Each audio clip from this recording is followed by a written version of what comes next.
Salut tout le monde, aujourd'hui on est parti pour le 1152e épisode de l'After Zap Image. On va débuter avec les résultats de la veille en Ligue 1 avec notamment la victoire assez improbable de l'OGC Nice 3-2 face à l'Olympique Lyonnais. On en reparlera à 15h le multiplex, la belle victoire du Racing Club de Lens, victoire aussi pour les Stacks de 3, match nul entre Lorient et Bordeaux et une belle victoire pour le Stade Rennais face à Strasbourg 1-0. Les Bretons sont inarrêtables en ce moment. À 17h, Montpellier est malheureusement tombé du côté de Monaco sur le score de 3-1 avec un nouveau but pour Wissam Ben Yedder. C'est déjà le 8e but de Ben Yedder cette saison en Ligue 1, lui qui avait eu pourtant des débuts assez compliqués. Il est enfin en train de retrouver le rythme qu'il avait eu la saison passée. Ensuite on continue donc avec ce résultat assez fou entre l'OGC Nice et l'Olympique Lyonnais, une victoire 3-2 pour les hommes de Christophe Galtier, après pourtant avoir été mené 2-0 à la 80e minute de jeu, donc un scénario complètement dingue, une faillite totale de l'Olympique Lyonnais dans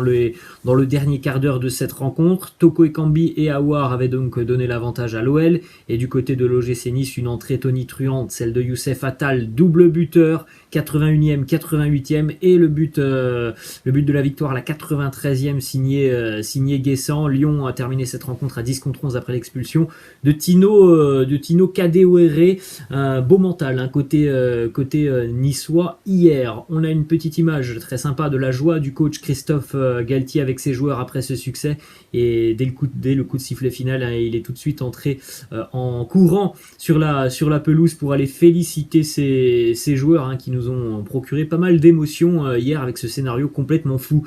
Du côté de l'Olympique Lyonnais, une statistique catastrophique sur l'OL qui a déjà perdu 8 points après la 80e minute de jeu cette saison en Ligue 1. C'est au moins le double de toutes les autres équipes de Ligue 1. Il y a un vrai problème mental du côté de l'Olympique Lyonnais. Une déclat d'Anthony Lopez, le portier, qui nous dit tout simplement: c'est une faillite mentale totale de notre équipe. On n'a pas su maîtriser notre match, on doit mettre beaucoup plus de caractère, plus de maîtrise dans notre jeu. Même à 10-11, on doit être lucide et avoir la sérénité pour remporter ce match. On a failli mentalement, clairement, on s'est démobilisé après le carton rouge. Peter Bosz qui lui nous dit: on a dominé pendant 80 minutes, on aurait dû mener plus de 2-0, encore un carton rouge, un penalty, ça s'est passé. À Prague, les premières 20 minutes n'étaient pas bien, ici on a joué 80 minutes, mais les 3 points sont pour Nice, ça nous aiderait déjà de terminer un match à 11. Malheureusement, du côté de l'OL, le scénario se répète assez souvent, il n'y a pas de constance sur 90 minutes. C'est passé du côté de Prague, ça n'est pas passé hier pour l'Olympique Lyonnais.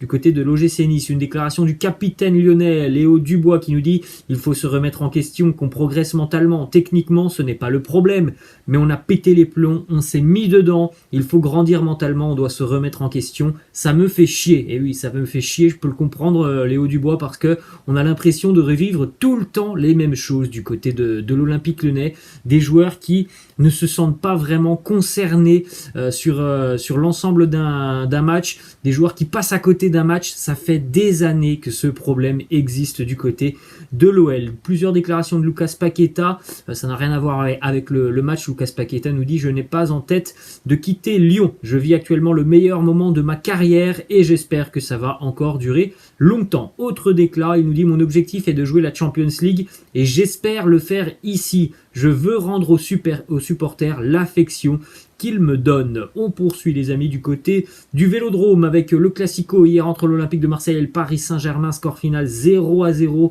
dans un match où au final on a eu que très peu d'occasions franches, dans un match où la qualité technique sincèrement n'a pas été vraiment au rendez-vous. Moi j'étais déçu de ce match, j'attendais beaucoup mieux, beaucoup plus de folie, donc je suis resté vraiment sur ma faim par rapport à ce match. La folie hier du côté du Vélodrome, elle était en tribune avec regardez ce magnifique tifo du côté des virages du Vélodrome. Il y avait une superbe ambiance malgré encore une fois des débordements, notamment en marge de cette rencontre sur le parvis du Vélodrome. Il y a eu des échauffourées, déclaration de Dimitri Payet, puis il y a eu aussi quelques problèmes, notamment lorsque les joueurs parisiens venaient tirer des corners. Voilà, il y avait évidemment des jets de projectiles.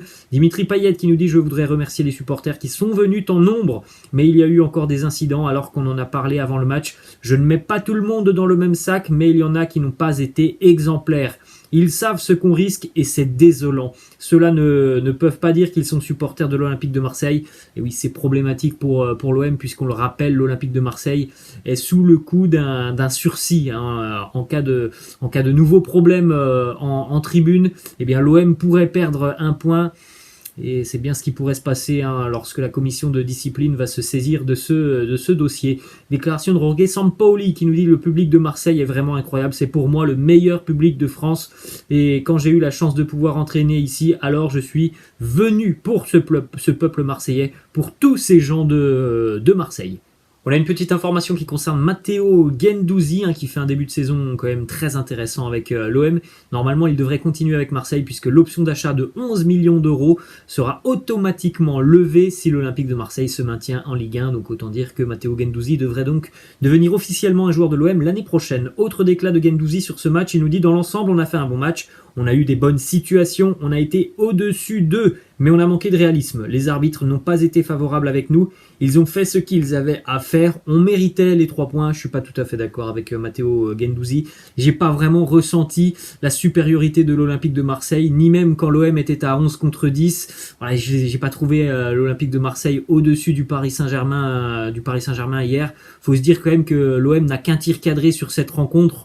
Donc dire que Marseille mérite les 3 points hier, voilà, c'est un peu exagéré, je trouve, de la part de Matteo Guendouzi. L'OM a fait son match, mais voilà, il n'y a pas d'occasion du côté de l'OM hier, ou que très peu au final. Donc voilà, l'OM a fait son match. L'OM aurait pu certainement être beaucoup plus dangereux, notamment à 11 contre 10, où j'ai eu l'impression quand même que voilà, il ne se découvrait pas beaucoup quand même à 11 contre 10. Ensuite, on a quelques informations, quelques petites images sur des matchs, sur des joueurs qui ont sorti une grosse prestation hier. William Saliba qui a vraiment muselé l'attaque parisienne, toujours très très bien placé.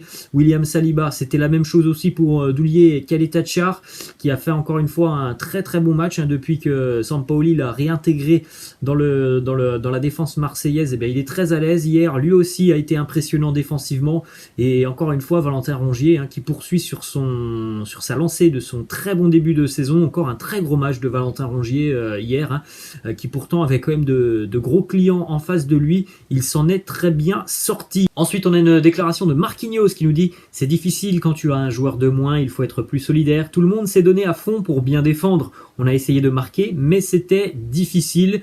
Ouais, bon, il y a eu quand même encore une fois des attaquants du côté du Paris Saint-Germain qui n'ont pas forcément tous fait les efforts lorsque le PSG était à 10. J'ai pas besoin de donner de nom, on sait tous quels sont les joueurs de Paris qui ne font pas forcément tous les efforts défensifs. Ensuite, une déclaration de Mauricio Pochettino qui nous dit: je crois qu'on a bien joué avec différentes phases. Il nous a juste manqué un petit but. On a beaucoup de choses positives à ressortir de ce match. L'équipe a montré du caractère, de la personnalité. On a montré du style et de l'identité.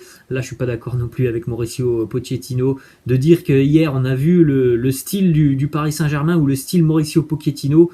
Franchement, c'est faux. On n'a rien vu du côté du Paris Saint-Germain hier. On a vu une équipe un petit peu amorphe qui n'avait pas forcément très envie. On va le voir d'ailleurs dans une statistique juste après. Donc dire que ce match est un bon match de la part du Paris Saint-Germain, bah non, moi je suis pas d'accord. Par rapport à l'effectif et à la qualité de cet effectif parisien, sincèrement, je serais supporter du PSG, je serais énormément déçu de la rencontre du Paris Saint-Germain hier. Petite stat justement du côté de Paris, ils n'ont remporté hier, les joueurs parisiens, que 28 duels dans cette rencontre. C'est le plus faible total de l'histoire du Paris Saint-Germain depuis 2006-2007, donc depuis que Opta analyse les statistiques de la Ligue 1. Jamais le PSG n'avait gagné aussi peu de duels dans un match. On a une déclaration de Mauricio Pochettino sur la prestation et la performance de Neymar. Il nous dit: nous sommes satisfaits du match de Neymar. Il s'est beaucoup sacrifié pour l'équipe. Il n'avait pas joué après son retour du Brésil. Nous sommes très contents de ses efforts, de son engagement, et c'est de là que viendra un bon rendement. Là aussi, je suis désolé, mais c'est franchement, ne pas porter ses couilles de la part de Mauricio Pochettino que de dire que Neymar fait un bon match hier, ou en tout cas Neymar s'est sacrifié pour l'équipe. C'est pas ce que l'on a vu. Si vous avez vu le match, voilà, Neymar il est passé à côté de son match. Il est pas dedans depuis le début de saison, donc voilà, c'est pas honnête de la part de Mauricio Pochettino de nous sortir ce genre de choses en conférence de presse, mais évidemment c'est difficile pour lui aussi de dire avec toutes les personnes qui sont au-dessus de lui, de dire tout simplement que voilà, Neymar n'a pas été bon, Messi n'a pas été décisif, Mbappé n'a pas été bon non plus, et que Di Maria non plus n'a pas été décisif dans le jeu. Ensuite, on a une déclaration d'André Di Maria qui nous dit: avec Messi et Kylian et Neymar, ça ressemble à 2014 quand j'étais au Real. À l'époque, Ronaldo, Bale et Benzema étaient à leur meilleur niveau, et ici c'est aussi le cas. De se battre pour le Ballon d'Or, le troisième est le meilleur joueur du monde. Et bien encore une fois,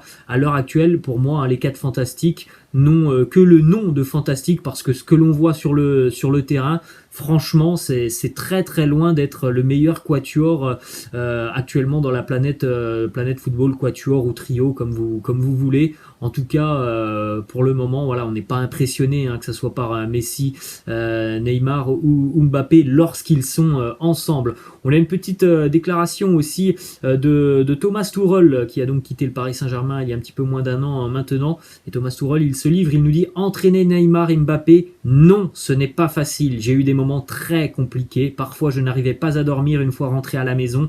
Tout était négatif, j'ai senti que la pression était lourde, il n'y avait pas que des bons moments avec ces joueurs, donc ça c'est une petite déclaration pour montrer aussi que du côté de Paris, c'est bien de changer d'entraîneur, mais au bout d'un moment, il faut que les joueurs aussi prennent leurs responsabilités sur le terrain, sinon le PSG n'avancera pas, notamment sur la scène européenne.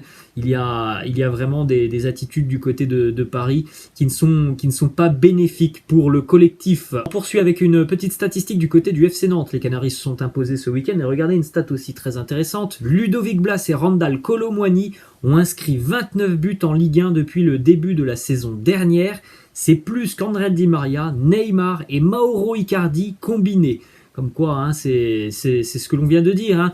Le trio des 3 fantastiques, ou le quatuor maintenant, n'en a que de nom. Ensuite, on a une petite déclaration de Valère Germain sur son passage du côté de l'OM, même si ça a été parfois compliqué pour lui, il a été critiqué. Il en garde un bon souvenir, il nous dit: c'est un grand club avec beaucoup d'attentes. Partout où on allait, on avait l'impression de jouer à domicile. On en demande toujours plus aux joueurs, mais on le sait avant de signer, et je ne regrette pas de l'avoir fait. Direction l'Espagne maintenant, autre classico, la victoire du Real Madrid 2-1 du côté de Barcelone. David Alaba, Lucas Vazquez contre un but en toute fin de rencontre de Sergio Agüero, une victoire logique pour le Real Madrid, qui a été dominant sur cette rencontre, a été efficace devant le but, a été dominant aussi physiquement, parce qu'on a vu des joueurs catalans, on avait l'impression qu'à la fin de match ils terminaient tous sur les rotules du côté de Barcelone. La joie du buteur, en tout cas du buteur qui a ouvert le score, David Alaba, sur son but d'ailleurs. David Alaba est impliqué à la construction, puisqu'il est parti de son point de pénalty dans sa propre surface de réparation pour aller terminer donc du côté du but de Marc-André Ter Stegen. C'était d'ailleurs aussi son premier tir cadré en Liga à David Alaba, et il termine au fond des filets, premier classico et premier but avec le Real. Une déclaration de Carlo Ancelotti qui nous dit: nous sommes une équipe solide, l'engagement collectif était très bon, et la qualité, eh bien tu n'as pas besoin de la travailler, c'est dans la génétique de l'équipe. Franchement, ça a été un gros match de la part du Real Madrid, dans la lignée de ce que l'on a vu face au Shakhtar. Le Real est supérieur au Barça. Voilà, je pense qu'on le savait tous déjà depuis quelques semaines maintenant. Ce classico nous l'a confirmé. Une petite info du côté du Barça qui concerne Gavi, qui a été hier le plus jeune joueur du 21e siècle à être titularisé lors d'un classico, à 17 ans, 2 mois et 19 jours. Là aussi, c'est une différence c'est une différence entre le Barça et le Real où il y a énormément d'expérience, et ce Barça qui se cherche, qui est en train d'essayer de modeler un nouveau 11 avec des joueurs qui ont 17 ans, qui débutent. Il est talentueux, évidemment, Gavi, mais évidemment, ça ne peut pas faire le poids, cette équipe du Barça qui est en reconstruction face à une équipe du du Real qui est quand même à maturité. Ensuite, on a une information qui concerne Frenkie de Jong. Il était déjà touché au niveau des ischios avant cette rencontre et malheureusement, il a certainement aggravé sa blessure hier. Il devrait être absent quelques matchs selon le quotidien espagnol Sport. Autre résultat hier en Liga, le match nul entre deux équipes de haut de tableau, l'Atlético qui recevait la Real Sociedad. De partout, Alexander Sørloth, Alexander Isak contre un doublé de Luis Suarez du côté des Colchoneros, direction l'Angleterre. Maintenant, victoire de West Ham dans un derby londonien hier face à Tottenham, 1-0. Michael Antonio qui a marqué pour les Hammers qui passe 4e au niveau du classement. West Ham fait encore une fois un très bon début de saison dans la lignée de ce qu'ils nous ont présenté la saison passée. Direction cette fois-ci Old Trafford avec la gifle reçue par Manchester United hier, 5-0 à domicile par Liverpool. Triplé pour Mo Salah, un but pour Diogo Jota, un but pour Naby Keita. Une gifle complètement hallucinante reçue par les Red Devils hier à domicile. Regardez déjà les statistiques de Mohamed Salah cette saison. C'est 12 matchs, 15 buts, 5 passes décisives. Il était impliqué sur 20 buts en seulement 12 matchs. Début de saison absolument phénoménal de l'international égyptien. Il est sur des bases complètement folles. Regardez, pour le moment, il a tout simplement le meilleur ratio de sa carrière depuis qu'il est à Liverpool. Il est décisif toutes les 65 minutes. Il marque un but toutes les 103 minutes de jeu. Et ça, c'était les stats avant la rencontre d'hier. Donc voilà, maintenant vous pouvez rajouter 3 buts. Il en est déjà à 10 buts en première ligue. Il est le meilleur buteur de l'APL cette saison. Absolument hallucinant ce que nous propose Mo Salah en ce moment. Ensuite, on a une petite image aussi saisissante hier du côté d'Old Trafford. On jouait la 75e minute, 70, 75e, et regardez Old Trafford qui commençait déjà à se vider après cette gifle reçue par les Red Devils qui était menée 4-0 à la mi-temps. C'est la première fois en l'histoire de la Première Ligue que Manchester United était mené de 4 buts à la mi-temps d'une rencontre. Et c'est aussi la plus lourde défaite de Manchester United à domicile contre Liverpool. Et c'est aussi la première fois que Manchester encaisse 5 buts à domicile sans marquer depuis 1955. Un dimanche catastrophique pour les Red Devils d'Ole Gunnar Solskjaer. Regardez les statistiques défensives de cette équipe de Manchester United qui est l'une des pires équipes de Première Ligue défensivement en termes de buts encaissés. Ils sont 16e en termes de clean sheet, ils sont 18e en termes de tirs cadrés auxquels ils font face, ils sont 14e. Les erreurs qui amènent à un tir, ils sont derniers. Donc c'est catastrophique le secteur défensif des Red Devils. Déclaration d'Ole Gunnar Solskjaer qui nous dit: je suis dévasté et abattu comme je ne l'ai jamais été dans ce fantastique club. Nous avons eu des jours difficiles par le passé, mais nous avons toujours su rebondir. Je rebondirai toujours, c'est comme ça que je dois voir les choses. Déclaration de Cristiano Ronaldo qui lui nous dit: c'est de notre faute, uniquement de notre faute, parce qu'il n'y a personne d'autre à blâmer. Nos fans ont été une fois de plus incroyables dans leur soutien. Ils méritent beaucoup mieux que ça et c'est à nous de les délivrer. Le moment est venu. Ça faisait quelques matchs que ça commençait à être ric-rac du côté des Red Devils. Espérons que ça va les remettre dans le droit chemin. Manchester ne luttera pas pour le titre cette saison en Première Ligue. On en avait parlé hier notamment dans la FAQ. Voilà, il y a trop d'écart entre Manchester United et Manchester City, et même avec Liverpool. Il y a du talent dans cette équipe de United, mais il n'y a pas un collectif fort. Ensuite, une petite statistique sur Patson Daka qui a vécu une semaine assez exceptionnelle. Buteur face à Manchester United il y a une semaine. Il a marqué un quadruplé en milieu de semaine face au Spartak. Il s'est montré décisif hier avec une passe D du côté de Brentford. Du côté de City, City a joué samedi du côté de Brighton. Une victoire tranquille pour les Citizens sur le score de 4-1 avec notamment un doublé pour le jeune Phil Foden. Direction l'Italie maintenant. Premier accro pour le Napoli, mais c'est quand même un bon point pris à l'extérieur. C'est chez un concurrent direct. Les Napolitains ramènent un bon point de Rome face à la Roma, 0-0. José Mourinho a été expulsé d'ailleurs du côté de la Roma. Autre résultat hier en Italie, le Classico aussi italien entre l'Inter et la Juve. Un partout, Edin Dzeko qui marque. Paulo Dybala égalise à la 89e sur un penalty plus que litigieux. Simone Inzaghi, l'entraîneur de l'Inter, a lui aussi été expulsé à la 89e minute. Une petite info du côté de l'AC Milan, Théo Hernandez a été testé négatif au Covid. Il pourra donc reprendre la compétition dans les prochains jours. Ensuite, du côté de l'Allemagne, on en a parlé ce week-end, Erling Haaland est touché au niveau des hanches. D'après plusieurs sources, Erling Haaland devrait manquer à minima plus d'un mois de compétition. On parle d'une absence jusqu'au mois de décembre pour Erling Haaland. Ensuite, on continue les amis on va terminer d'ailleurs avec cette petite info du côté du championnat des Pays-Bas. Hier aussi, il y avait un classique aux Pays-Bas entre l'Ajax et le PSV Eindhoven. Victoire 5-0 pour l'Ajax, avec notamment un très grand Dusan Tadic, auteur de 3 passes décisives. Voilà les amis, la fin de cet After Zappimage. J'espère que ça vous a plu. N'hésitez pas comme d'habitude à lâcher un petit pouce bleu. Je vous laisse et je vous dis à la prochaine. Ciao.